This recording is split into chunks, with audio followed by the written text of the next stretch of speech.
As an Englishman, obviously, St. George, our patron saint, slayed the last dragon. Let's take a look. Some of our most interesting and mysterious stories have come from China, where secrecy is a national pastime. This next video is intriguing in two ways, and it presents a pair of riddles that may or may not be connected. August 2020, it's rush hour on a stormy day in Xinjiang City in northeast China. A motorist has his camera focused on a large residential building that is under construction. Suddenly, we see something flying into the frame, towards and then behind the building. Suddenly, the building is engulfed in a massive fireball. Let's see that again. No. The object appears to be a huge flying creature of some sort. As the flash recedes, we see the flying object continue its path away from the building, which amazingly remains intact. Once the video goes viral, it sparks wild internet speculation about fire-breathing dragons. Of course, bit of a grainy photo, bit of a grainy video. Why were you filming some construction from a distance? Just at that opportune moment, I call bullshit. When we're faced with a video that suggests that something like a dragon flew over China and breathed fire, so many people are willing to jump on that bandwagon. That says a lot about human beings. I'll tell you what though, if you want to watch a good film about dragons, Reign of Fire from the 90s, starring Christian Bale and Matthew McConaughey. Really good film. British film, really good film. Both good and bad. Modern-day encounters with what some feel are flying dinosaurs like the pterosaur, which boasted a 30-foot wingspan, are not uncommon in some parts of the world. I've interviewed dozens of eyewitnesses who swear that they've seen these living pterosaur creatures flying around in modern times. In Papua New Guinea, they're known as the ropin. The ropin, also known as the demon flyer, is said to be a monstrous creature that's terrified the natives of Papua New Guinea, which is further south on the Pacific Rim than China. In 1986, a man was even said to have been killed by a ropin and eaten in front of his fellow villagers. I mean, where are the bones again? And everyone's got phones these days. Where's the evidence? While it seems highly improbable that these animals could still be around, there are many sightings and accounts, and I think we can't totally rule out the possibility.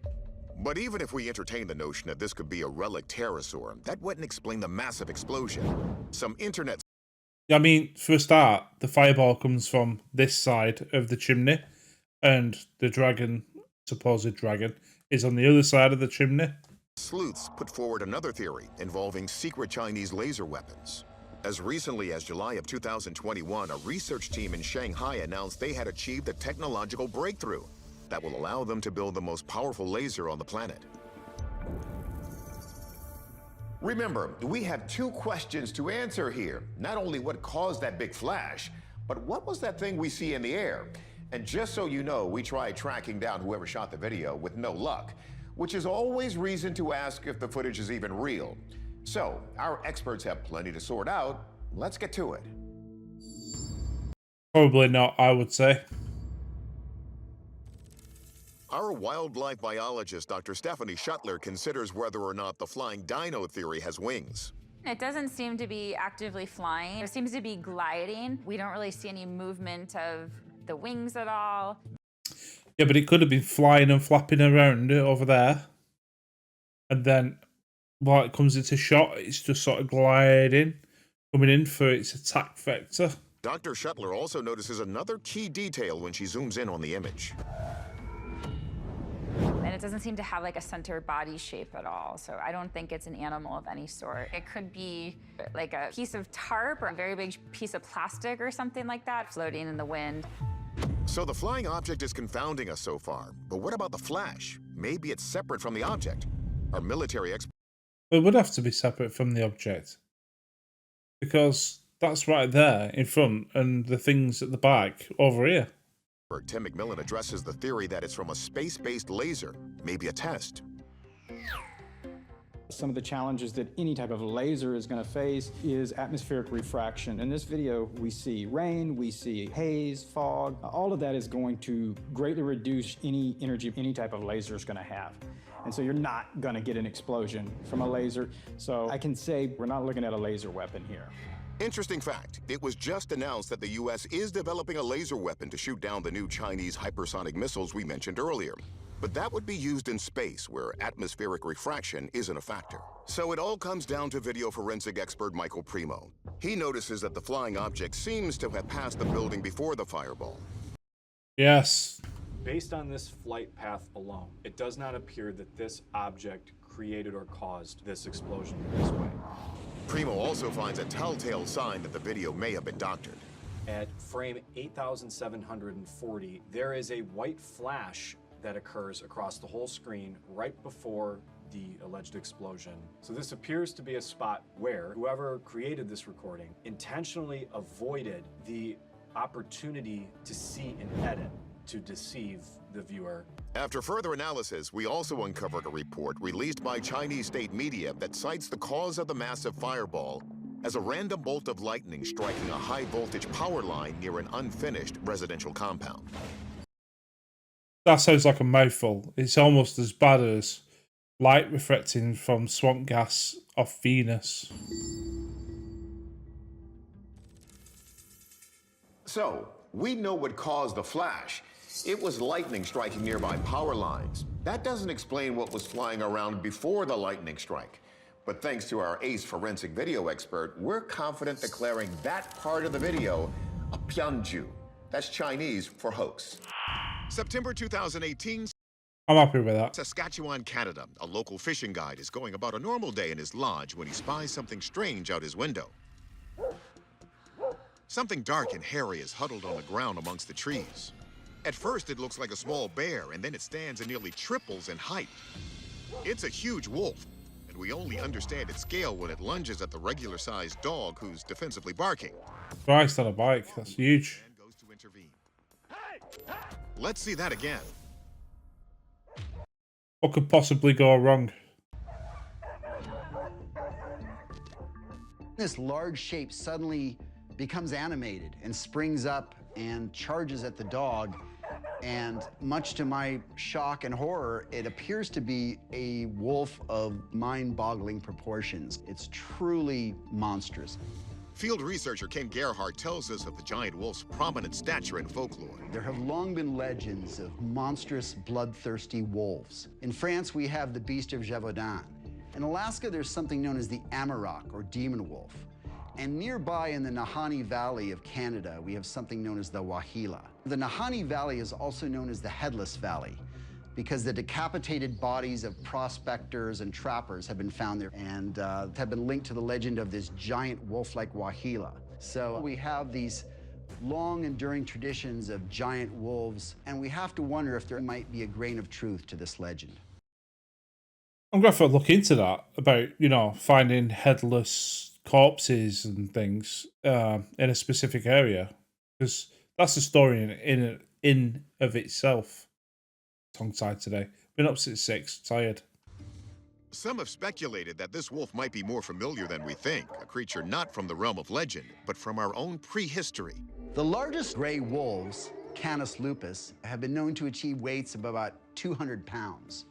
But if we go back over 10,000 years ago to the Pleistocene epoch, there were these monstrous bone-crushing wolves known as dire wolves, Canis dirus.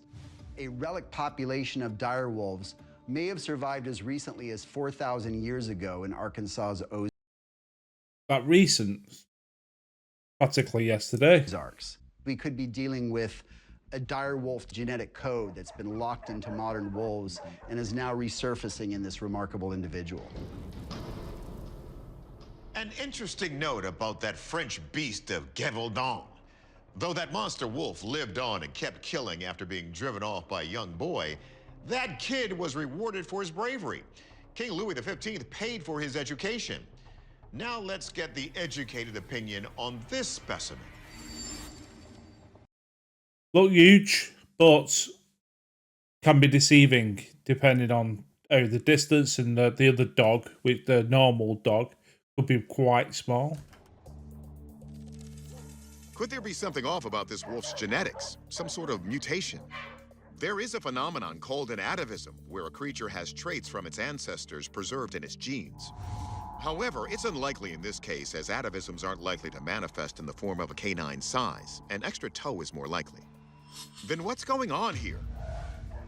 Wildlife biologist Stephanie Shuttler isn't crying wolf, she's crying hoax. To me, it didn't look like the dog was in danger. That was really suspicious. So that's what makes me think that it was CGI.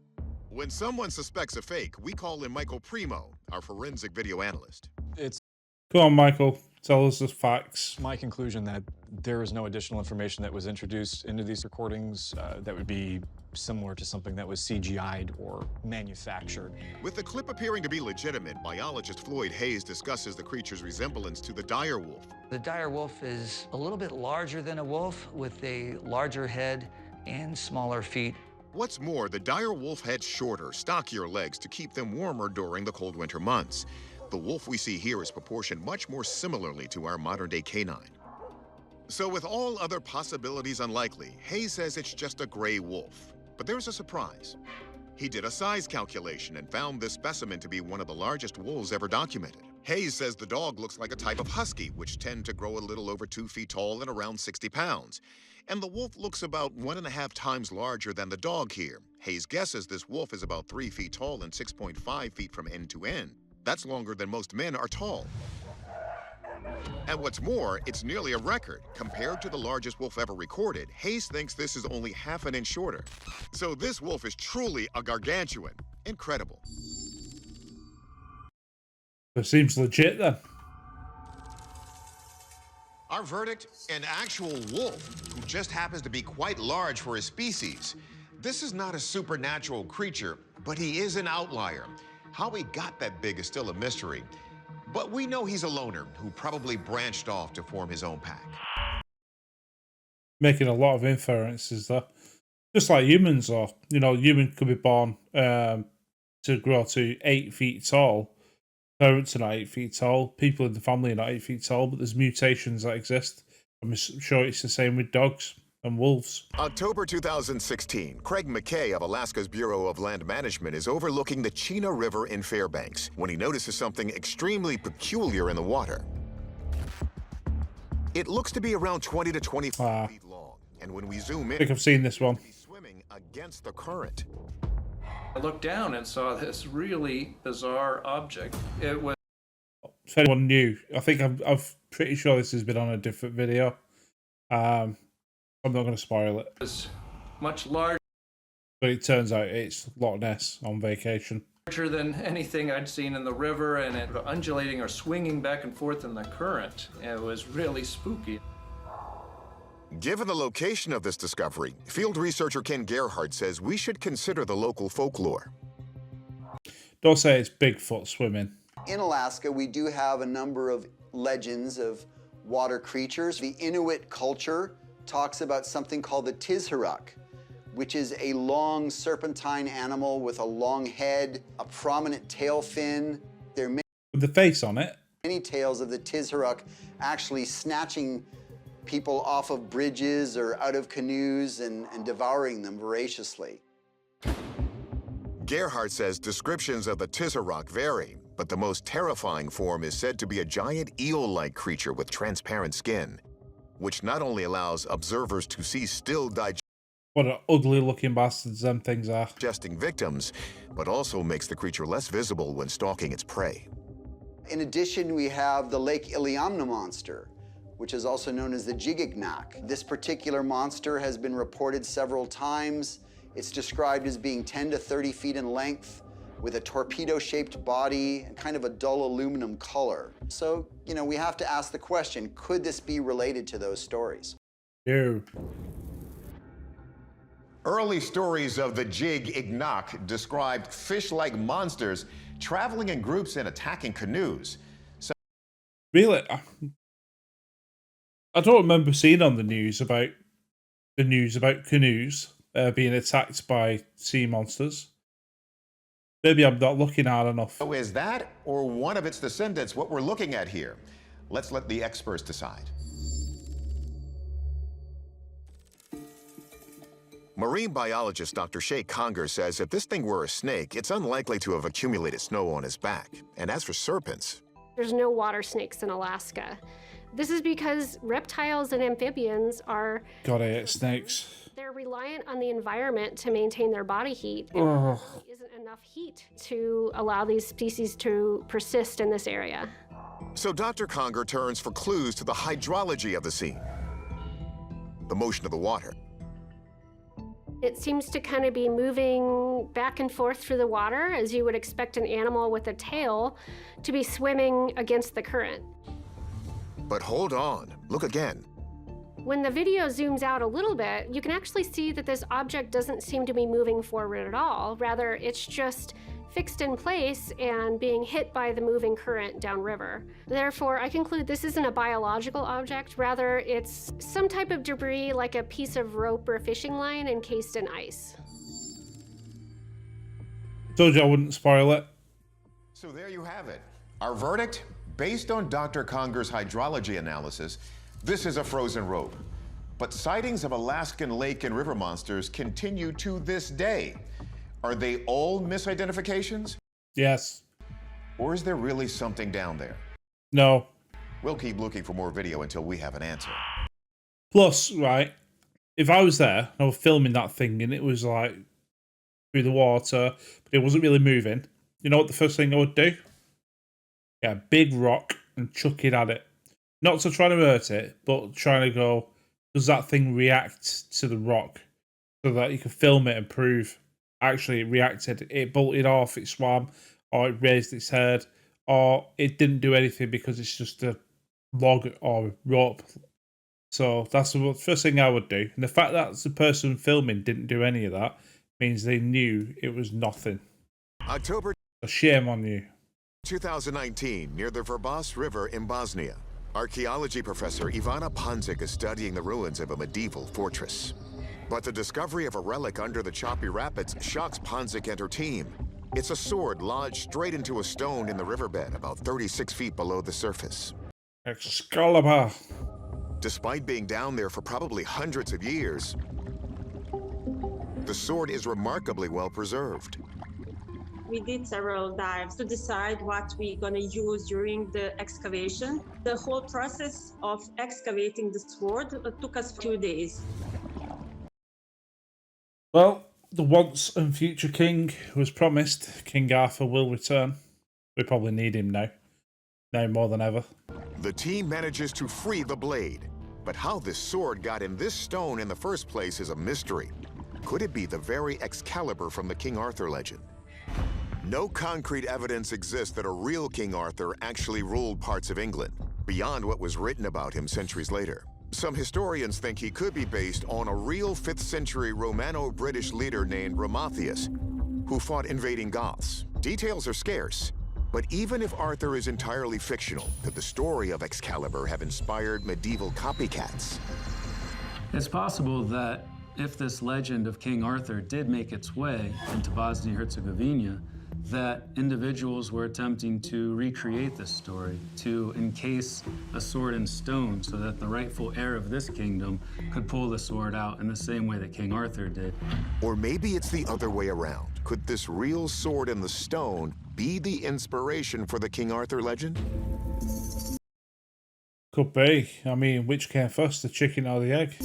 So the big question is, could a sword really penetrate a rock? Look, that's a tough one. Most rocks are much harder than any pointed steel blade. So how can we explain this strange find?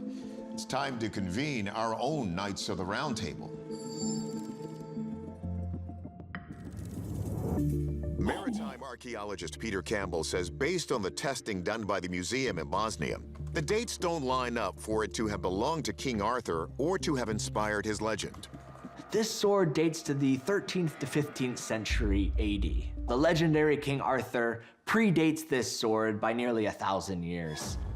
So we can definitely discard the notion that this sword is in any way Excalibur. And what about the notion that the noblemen of the nearby fortress could have an Arthur copycat? Yes, it would be strange to do such a thing in a river, and Campbell agrees. One hypothesis that's been raised is the sword was put in the stone deliberately as part of some sort of king-making ceremony. We can effectively discard this notion because the sword was found at 36 feet which is far deeper than they would have been able to dive in the 13th and 15th century AD. Still, he believes, based on what he sees, the sword belonged to someone important. We can see that it is finely crafted. It was very expensive metal used in its manufacture. And all of that indicates that this was probably the sword of a noble person. And that leads him to think there is some ritualistic reason it's in the water. Could be that they were crossing the river and it's just... they got into trouble and it just fell out. Actually a very well-developed tradition, especially in Europe, of discarding of swords and armor in rivers, lakes, and bogs. And this dates from the Bronze Age all the way up through the medieval period. If somebody wins a major battle, they can discard the sword into the river as some sort of ritual offering. And as to how it ended up lodged in the stone. Frequently, we see heavy objects deposited in rivers that work their way down with the current into sediment or into rocks. And then it has many centuries of wiggling and burrowing down into the cracks. The metal is also corroding, attaching it to the rocks, and sediment is filling in, and it's becoming rock itself. This explains why the sword appeared to be stuck in the rock. In fact, these are normal site formation processes, as we call them, for river environments. Seems plausible to me. There's a million reasons how a sword could end up there, to be honest.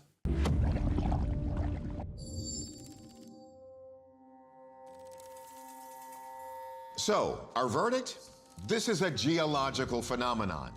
The sword didn't penetrate the stone built up around the sword. However, the sword's true origin and owner still remain a mystery. So once a future king, it'd be nice to think that in time of need, a true leader would appear and drag us all out the shit. That's not our current Prime Minister. Ugh. But anyway, I'm not going to get into politics on this thread. Christ. This is my escapism.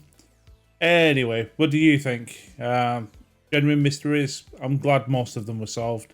Because I hate when they go verdict and then they just completely go, yeah, this is a unexplained phenomena. When you know that the prosaic answer tends to be the right one. Anyway, hopefully, I will see you on the next one. You take care.